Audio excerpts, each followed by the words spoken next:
করতে পারি, তাহলেই দেখা যাবে আমাদের যুব সমাজ রক্ষা পাবে ইনশাআল্লাহ। আমরা যখন মাদকাসক্তির বিষয় দেখি, মাদ্রাসার ছাত্রদের আমরা দেখতে পাই।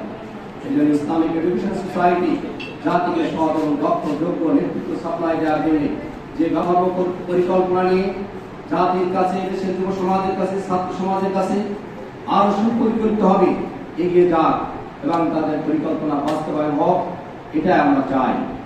সম্মানিত সুধীমণ্ডলী, জাতি বড় আশা করেছিল যে নির্বাচনের পরে বৈষম্যবিরোধী ছাত্র আন্দোলন যেন জীবন দিয়েছিল, বৈষম্যহীন মানবিক ইনসাফ ভিত্তিক একটি বাংলাদেশ তৈরি করবার জন্য, কিন্তু আমরা বৈষম্যহীন মানবিক ইনসাফ ভিত্তিক বাংলাদেশ আমরা দেখতে পাচ্ছি না। মানুষ মানুষের জন্য কাজ করবে, কিন্তু সেই মানুষ মানুষের পরে পরগ্রস্ত হচ্ছে, চাঁদাবাজি করছে, তাদেরকে নির্যাতন করছে, নির্যাতনের মাধ্যমে তাদের কাছ থেকে অর্থ আত্মসাৎ করছে। এমনইভাবে সারা দেশেই কিন্তু আজকে আমরা সে অনৈতিকতা, সেই ব্যবস্থাপনা কিন্তু আজকে আমরা দেখতে পাচ্ছি। কাজেই যারা জুলাই যোদ্ধা ছিল, জীবন দিয়েছিল, তাদের সেই প্রকৃত আশা আকাঙ্ক্ষা কিন্তু বাস্তবায়ন হয়নি। যাই আর একটি কথাই বলতে চাই, তারা এগিয়ে যাক, তাদের সবাইকে আমরা ধন্যবাদ জানাই।